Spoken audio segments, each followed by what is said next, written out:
എനിക്ക് സപ്പോർട്ട് തന്നുകൊണ്ട് ഓൺലൈനിലും ന്യൂസ് ചാനൽസിലും എല്ലാം നിങ്ങളെല്ലാവരും സംസാരിക്കുന്നതിനോടൊപ്പം അദ്ദേഹത്തിനെതിരെ ഒരു ഹെയ്റ്റ് ക്യാമ്പയിൻ നടക്കുന്നത് പോലെ അല്ലെങ്കിൽ നടക്കുന്നത് ഞാൻ വിറ്റ്നസ് ചെയ്തു. അതിന് ഒരു അവസരം ഉണ്ടാക്കരുത് എന്നുള്ളത് കൊണ്ടാണ് ഞാനിപ്പോൾ ഈ മീഡിയ ആയിട്ട് ഒരു ഇന്ററാക്ഷൻ ഇങ്ങനെ ചെയ്യുന്നത്. എനിക്ക് സത്യം പറഞ്ഞാൽ എനിക്ക് ഇതിൻ്റെ അകത്തൊരു അഭിപ്രായം പറയണമെന്നോ ഇതിനെപ്പറ്റി കൂടുതൽ സംസാരങ്ങൾ ഉണ്ടാവണമെന്നോ ഒന്നും ആഗ്രഹിച്ചില്ല. പക്ഷെ ഇന്നലെ ഉണ്ടാകുന്ന ഒരു ഹെയ്റ്റ് ക്യാമ്പയിനും അത് കാരണം അദ്ദേഹത്തിന് ഉണ്ടാവാൻ സാധ്യതയുള്ള അല്ലെങ്കിൽ അദ്ദേഹം ഇപ്പം ഫേസ് ചെയ്തുകൊണ്ടിരിക്കുന്ന പ്രശ്നങ്ങൾ ഞാൻ കാണുന്നത് കൊണ്ടാണ് ഞാനിപ്പോൾ ഇന്ന് സംസാരിക്കുന്നത്. അത് ആ മൊമെന്റിൽ അദ്ദേഹത്തിന് തോന്നിയത് ഒന്ന്, അദ്ദേഹത്തിനെ സ്റ്റേജിലേക്ക് വിളിക്കുന്ന സമയത്ത് അദ്ദേഹത്തിന്റെ പേര് തെറ്റി വിളിക്കുകയും അദ്ദേഹത്തിന് വിളിക്കാൻ മറന്നു. വിളിക്കാനായിട്ട് ബാക്ക് സ്റ്റേജിൽ നിന്ന് റിക്വസ്റ്റ് ചെയ്ത സമയത്ത് അദ്ദേഹത്തിന്റെ പേര് മാറ്റി വിളിക്കുന്ന ഒരു അവസരം ഉണ്ടായി. അപ്പൊ എല്ലാ മനുഷ്യരും ഉണ്ടാവുന്ന ഒരു ചെറിയ ടെൻഷൻ അദ്ദേഹത്തിന് ഫീൽ ചെയ്തിട്ടുണ്ടാവാം. ഞാൻ മൊമെന്റോ കൊടുക്കുന്ന സമയത്തും അദ്ദേഹത്തിന് കാലിനൊരു ബുദ്ധിമുട്ടുള്ളത് കൊണ്ട് സ്റ്റേജിലേക്ക് കയറാൻ പറ്റാതിരിക്കുന്നു. അപ്പൊ ഒരുപാട് പ്രശ്നങ്ങളുടെ ഇടയിലായിരുന്നു അദ്ദേഹം ഉണ്ടായിരുന്നത്. അപ്പൊ ആ ഒരു മൊമെന്റിൽ ചിലപ്പം നമ്മളെല്ലാ മനുഷ്യന്മാരും റിയാക്ട് ചെയ്യുന്നത് പോലെ തന്നെയാണ് അദ്ദേഹം ചെയ്തത്. പക്ഷെ അത് ക്യാമറ ആംഗിളിലൂടെ വരുന്ന സമയത്ത് അത് കുറച്ച് എവിഡന്റ് ആയി അത് ഫീൽ ചെയ്തു എന്നാണ് എനിക്ക് തോന്നുന്നത്. എനിക്ക് അതിൻ്റെ അകത്ത് 100% ഒരു രീതിയിലുള്ള വിഷമമോ പരിഭവമോ ഉണ്ടായിട്ടില്ല. തീർച്ചയായിട്ടും ആ അവസരത്തിൽ അദ്ദേഹം അങ്ങനെ ചെയ്തിട്ടുണ്ടെങ്കിൽ അദ്ദേഹം അനുഭവിച്ചുകൊണ്ടിരുന്ന എന്തെങ്കിലും രീതിയിലുള്ള ഒരു പിരിമുറുക്കത്തിലായിരിക്കണം. അല്ലാതെ എനിക്ക് അതിൻ്റെ അകത്ത് ഒരു ബുദ്ധിമുട്ടും ഫീൽ ചെയ്തിട്ടില്ല. എൻ്റെ റിയാക്ഷനിൽ നിന്നും നിങ്ങൾക്ക് എല്ലാവർക്കും അറിയാം, ഞാൻ അത് കൊടുത്ത് അദ്ദേഹം ജയരാജ് സാറിനെ വിളിക്കുന്ന സമയത്ത് ഞാൻ അവിടെ നിന്ന് മാറി നിൽക്കുകയും ചെയ്തു. കാര്യം എനിക്ക് അവിടെ ചെയ്യാനുള്ള കാര്യം ഞാൻ ചെയ്ത് കഴിഞ്ഞിരുന്നു. പിന്നെ ഞാൻ അവിടെ നിൽക്കുന്നതിൽ കാര്യമില്ല. അപ്പൊ ഞാൻ അങ്ങോട്ട് മാറിയിരിക്കുകയും ചെയ്തതാണ്. അത് ഇന്നലെ ഉച്ചയ്ക്കാണ്, എനിക്ക് നല്ല പനിയായിരുന്നു മിനിങ്ങാന്ന് മുതൽ. അപ്പൊ ഇന്നലെ ഉച്ചയ്ക്കാണ് ഞാൻ ഇത് ഓൺലൈനിൽ ശ്രദ്ധിച്ചതും ഇതിന് എന്ത് മറുപടി പറയണം എന്നുള്ളത് ഒരു കൺഫ്യൂഷനിലുമായിരുന്നു ഞാൻ ഉണ്ടായിരുന്നത്. കാര്യം ഞാൻ പറയുന്ന ഒരു മറുപടി ഇത് വേറൊരു രീതിയിലേക്കോ അല്ലെങ്കിൽ വേറൊരു തലത്തിലേക്കോ ഒന്നും പോകാൻ പാടില്ല. കാര്യം ഇത് റിലീജിയസ് ആയ രീതിയിൽ വരെ ഇത് ഡിസ്കസ് ചെയ്യപ്പെടുന്ന ഒരു അവസ്ഥയിലേക്ക് എത്തി. അങ്ങനെ ഒന്നുമില്ല. അതൊരു മൊമെന്റിൽ അദ്ദേഹത്തിന് ഉണ്ടായ ഒരു തോന്നൽ അല്ലെങ്കിൽ ഒരു മിസ്അണ്ടർസ്റ്റാൻഡിംഗ് ആണത്. ഞാൻ ഇന്ന് രാവിലെയാണ് അദ്ദേഹവുമായിട്ട് ഫോണിൽ സംസാരിച്ചത്. അദ്ദേഹം സംസാരിക്കുമ്പോൾ ശബ്ദം ഇടറുന്നുണ്ടായിരുന്നു. അതെനിക്ക് ഒരുപാട് വിഷമം ഉണ്ടായി. എന്നോട് ഒരിക്കലും അദ്ദേഹത്തിന്റെ ഒരു പ്രായം വെച്ചോ സീനിയോറിറ്റി വെച്ചോ അദ്ദേഹം എന്നോട് മാപ്പ് പറയുന്ന ഒരു അവസ്ഥ വരെ കൊണ്ട് എത്തിച്ചു. അദ്ദേഹം എന്നോട് അങ്ങനെയാണ് സംസാരിച്ചത്. അപ്പൊ അതിലൊക്കെ എനിക്ക് ഒരുപാട് വിഷമമുണ്ട്. അപ്പം ഞാൻ വീണ്ടും പറയുന്നു, എനിക്ക് സപ്പോർട്ട് തന്നതിൽ എനിക്ക് ഭയങ്കര ട്രെമൻഡസ് ആയ അല്ലെങ്കിൽ ഒരു ഒത്തിരി സന്തോഷവും അഭിമാനവും തോന്നിയ ഒരു ദിവസമായിരുന്നു ഇന്നലെ. എന്നെ ലോകത്തുള്ള എല്ലാ മലയാളികളും അവരെ കൊണ്ട് പറ്റുന്ന രീതിയിൽ എന്നെ സപ്പോർട്ട് ചെയ്യുന്നത് സോഷ്യൽ മീഡിയ ത്രൂവും ന്യൂസ് ചാനൽസ് ത്രൂവും അതിന്റെ ഡിസ്കഷൻസും എല്ലാം ഞാൻ കണ്ടു. അതിലൊക്കെ എനിക്ക് ഒരുപാട് സന്തോഷമുണ്ട്. എന്നെ ആളുകൾ ഇത്രയും ഇഷ്ടപ്പെടുന്നു. കലയോളം തന്നെ കലാകാരനെ സ്നേഹിക്കുന്നവരാണ് മലയാളികൾ എന്ന് നമ്മൾ ഇന്നലെ തെളിയിച്ചു. പക്ഷെ അതിനൊപ്പം അദ്ദേഹത്തിന് എഗെയിൻസ്റ്റ് ഒരു ഹെയ്റ്റ് ക്യാമ്പയിൻ ഉണ്ടാവുന്നതിനോട് എനിക്ക് ഒരു താല്പര്യമില്ല. അദ്ദേഹം മനഃപൂർവ്വം ചെയ്തതല്ല. അദ്ദേഹം അങ്ങനെ മനഃപൂർവ്വം ചെയ്യുന്ന ഒരാളല്ല. ഒരു മനുഷ്യനും അങ്ങനെ ഒരു കലാകാരനും അങ്ങനെ ചെയ്യും എന്ന് ഞാൻ വിശ്വസിക്കുന്നില്ല. അപ്പൊ ഇതിൽ വേറൊരു ഡിസ്കഷനിലേക്ക് ഇതിനെ കൊണ്ടുപോകരുത്. ഇത് കഴിഞ്ഞതായിട്ട് ഞാൻ ആഗ്രഹിക്കുന്നു.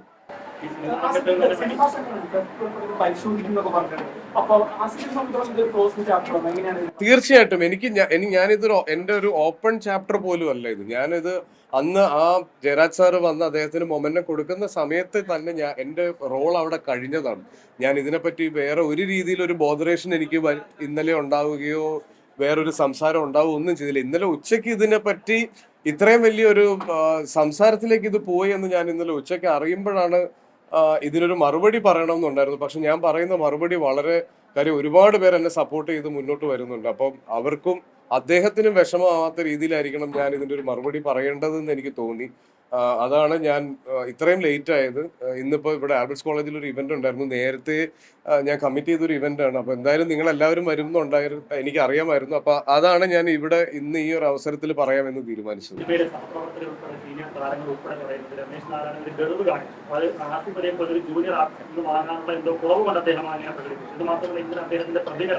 അത് ആ സന്ദർഭത്തിൽ ഉചിതമായ പ്രതികരണമല്ല, വിശദീകരണമല്ല പറഞ്ഞത്. അതുകൊണ്ട് തന്നെ സ്വാഭാവിക ബോധപൂർവമായ ഒരു നടപടിയാണ് അദ്ദേഹത്തിന്റെ ഭാഗത്ത് വന്നതെന്നുള്ള അതിൽ പൊതുവിലയിരുത്തും.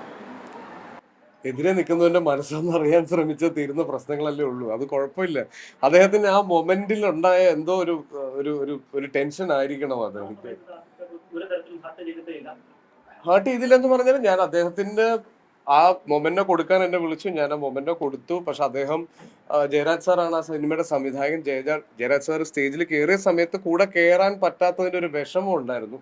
അപ്പൊ ജയരാജ് സാറിന്റെ കയ്യിൽ നിന്നാണ് അത് മേടിക്കാൻ അദ്ദേഹം പ്രിഫർ ചെയ്യുന്നതെന്ന് മനസ്സിലായത് കൊണ്ടാണ് ഞാൻ ബാക്കിലേക്ക് നിന്നത്. അല്ലാതെ എനിക്ക് അതിന്റെ ഒരു രീതിയിലുള്ള വിഷമം ഉണ്ടായില്ല. ദൃശ്യങ്ങൾ കാണുമ്പോഴേ താങ്കളുടെ മുഖത്തേക്ക് നോക്കുന്നില്ല, താങ്കൾ തരാൻ പോകുമ്പോൾ അദ്ദേഹം ഒരു വലിയ താല്പര്യം ഇല്ലാത്ത രീതിയിൽ വാങ്ങുന്നു. അങ്ങനെ എന്തോ ഒരു താല്പര്യക്കാർ അദ്ദേഹത്തിന്റെ ബോഡി ലാംഗ്വേജ് വളരെ ക്ലിയർ ആയിരുന്നു. അപ്പോൾ സ്വാഭാവികമായും അത്തരം വിമർശനം ഉയർന്നു വരുമ്പോൾ ആ തെറ്റ് പറയുമ്പോൾ കുറ്റം പറയാനും അങ്ങനെ.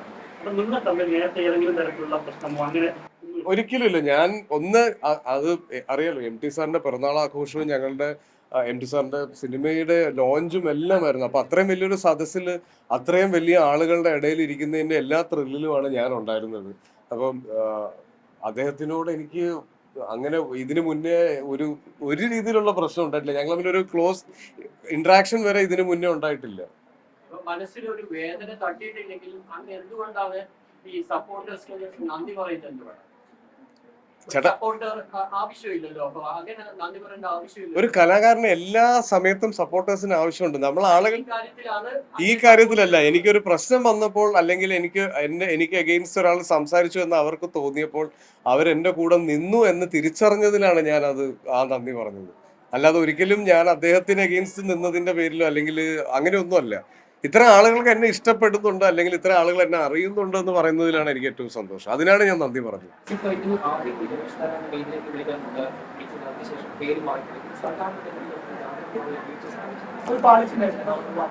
അത് ഹ്യൂമൻ ആണ്. നമ്മൾ ഒരു ലൈവ് ഇവന്റ് ചെയ്യുന്ന സമയത്ത് സംഭവിക്കാൻ സാധ്യതയുള്ള തെറ്റുകൾ മാത്രമേ അവിടെ സംഭവിച്ചിട്ടുള്ളൂ. അത് അത്രയും 9 സിനിമകളോളം അവിടെയുണ്ട്. ആ 9 സിനിമകളിലെ ആളുകളെ വിളിക്കുന്നതിന്റെ ഇടയിൽ എവിടെയോ ഒരു പിഴവ് പറ്റുന്നതാണ്. നമ്മളെല്ലാവരും ലൈവ് ഇവന്റ്സ് ചെയ്യുന്നതും പാർട്ടിസിപ്പേറ്റ് ചെയ്യുന്ന ആൾക്കാരുമാണ്. നമുക്കറിയാം ഇത് സ്വാഭാവികമായിട്ട് സംഭവിക്കാറുള്ളതാണ്. ചിലതിന് ശ്രദ്ധ കിട്ടാറുണ്ട്, ചില കാര്യങ്ങൾക്ക് ശ്രദ്ധ കിട്ടാറില്ല. അപ്പൊ ഇന്നലെ അതിനൊരു കൂടുതൽ ശ്രദ്ധ കിട്ടി എന്ന് മാത്രമാണ് എനിക്ക് തോന്നുന്നത്. അതാണ് ഞാൻ നേരത്തെ പറഞ്ഞത്. ആ ഒരു ഹെയ്റ്റ് ക്യാമ്പയിൻ ഇതോടുകൂടി അവസാനിക്കണം. അത് ഒരിക്കലും അദ്ദേഹത്തിനെ പോലെ ഒരാൾ മനഃപൂർവ്വം അങ്ങനെ ചെയ്യുമെന്ന് ഞാൻ വിശ്വസിക്കുന്നില്ല.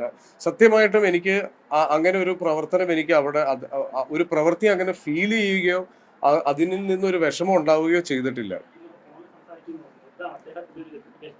അദ്ദേഹം എന്നെ ഇന്നലെ, കാര്യം ഞാൻ ഇതിനൊരു മറുപടി പറയാൻ ഒരുപാട് ഇപ്പം ഓൾമോസ്റ്റ് എല്ലാ ന്യൂസ് ചാനൽസിനും എന്നെ വിളിക്കുന്നുണ്ടായിരുന്നു. അപ്പൊ എനിക്ക് എങ്ങനെ റിയാക്ട് ചെയ്യണം എന്ന കാര്യം എനിക്കിത് ഫീൽ ചെയ്തത് എനിക്ക് റിയാക്ട് ചെയ്യാൻ പറ്റുള്ളൂ. കാര്യം ഇതെനിക്ക് മനസ്സിലാവാൻ ഒരു ദിവസം എടുത്തു. അപ്പൊ ഞാൻ എന്റെ ഫോൺ ഇന്നലെ ഓഫ് ചെയ്ത് വെച്ചേക്കുമായിരുന്നു. ഞാൻ ഇന്നലെ രാത്രി അത് ഓൺ ആക്കുമ്പോഴാണ് അദ്ദേഹത്തിന്റെ മെസ്സേജ്, മോനെ പ്ലീസ് കോൾ ബാക്ക് എന്ന് പറഞ്ഞൊരു മെസ്സേജ് ഞാൻ കാണുന്നത്. ഞാൻ ഇന്ന് രാവിലെ അദ്ദേഹത്തിനെ വിളിക്കുമ്പോൾ ഒരു കോൾ എക്സ്പെക്ട് ചെയ്ത് നിൽക്കുന്ന പോലെയാണ് അദ്ദേഹം ഫോൺ എടുത്തത്. അപ്പൊ എന്നോട് ചോദിച്ചു എനിക്ക് നിന്നെ ഒന്ന് കാണണം എന്ന് പറഞ്ഞു. അപ്പൊ അദ്ദേഹം തിരുവനന്തപുരത്താണ് ഉള്ളത്, ഞാൻ കൊച്ചിയിലാണ്. എൻ്റെ സിനിമയുടെ പ്രൊമോഷൻസ് നടക്കുന്നുണ്ട്. കഴിഞ്ഞ 2 ദിവസമായിട്ട് ഇപ്പം എൻ്റെ ശബ്ദം കേട്ടാൽ അറിയാം എനിക്ക് പനിയായിരുന്നു. അപ്പോൾ ഞാൻ സാറിനോട് സാറേ എനിക്ക് ട്രിവാൻഡ്രം വരാനുള്ള ഒരു അവസരം ഇപ്പോൾ ഇല്ല. അപ്പോൾ അദ്ദേഹവും കൊച്ചിയിലേക്ക് എത്താൻ പറ്റില്ല. പക്ഷേ ആ ഫോണിൽ കൂടെ അദ്ദേഹം സംസാരിച്ചതിൽ നിന്ന് എനിക്ക് മനസ്സിലായി അദ്ദേഹം ഒരുപാട് വിഷമത്തിലാണുള്ളത്. പല സമയത്തും സംസാരിക്കുമ്പോൾ അദ്ദേഹത്തിന്റെ ശബ്ദം ഇടറുന്നുണ്ടായിരുന്നു. അത്രയും സീനിയർ ആയിട്ടുള്ള അത്രയും പ്രായമുള്ള ഒരാൾ ഞാൻ കാരണം വിഷമിക്കാൻ പാടില്ല.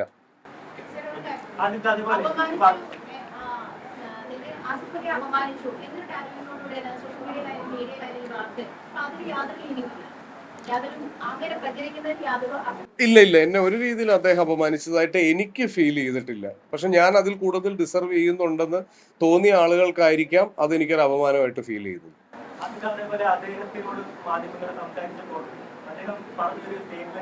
മലയാള സിനിമയുടെ നെക്സ്റ്റ് ഒരു ഫ്യൂച്ചർ എന്ന് കാണുന്ന 2 ആക്ടേഴ്സ്, ഒന്ന് ആസിഫ് അലി, ഒന്ന് ഫഹദ് ഫാസിലുമാണ്. അപ്പൊ മലയാളത്തിലെ ടോപ്പ് ഗോൾഡ് യങ് സൂപ്പർ സ്റ്റാർസിന്റെ പേര് പറയാതെയാണ് നിങ്ങളുടെ രണ്ടുപേരുടെയും പേര് അദ്ദേഹം പറഞ്ഞത്. അപ്പൊ ആ ഒരു സ്റ്റേറ്റ്മെന്റിനോട് എന്ത് മറുപടി? അത് അദ്ദേഹത്തിനോട് തന്നെ ചോദിക്കണം. Thank you. അപ്പൊ എനിക്ക് ഇത് പറയണമെന്നുണ്ടായിരുന്നു. ഞാൻ വീണ്ടും ആവർത്തിക്കുന്നു, അദ്ദേഹത്തിനെതിരെ ഒരു ഹെയ്റ്റ് ക്യാമ്പയിൻ നടക്കുന്നുണ്ടെങ്കിൽ അത് ഇതോടെ അവസാനിക്കണം. കാര്യം ഓൺലൈൻ അല്ലെങ്കിൽ മീഡിയ അല്ലെങ്കിൽ നമ്മൾ ഒരു അറ്റാക്ക് ചെയ്യപ്പെടുന്ന ഒരു അവസ്ഥ വരുമ്പോൾ എന്താണ് മനസ്സിലുണ്ടാകുന്ന വിഷമമെന്നും അദ്ദേഹത്തിന് ഇഷ്ടപ്പെടുന്നവരും അദ്ദേഹത്തിന്റെ ചുറ്റുമുള്ളവർക്കും ഉണ്ടാകുന്ന ബുദ്ധിമുട്ടും എന്താണെന്ന് നമുക്ക് എല്ലാവർക്കും അറിയാം. അവസരം ഉണ്ടാവുകയാണെങ്കിൽ ഈ പറയുന്ന വ്യക്തിക്ക് ഈ അവാർഡ് നൽകും. അത് വലിയൊരു അർഹത, അഭിമാനമായിട്ട് തന്നെ ഞാൻ കാണും.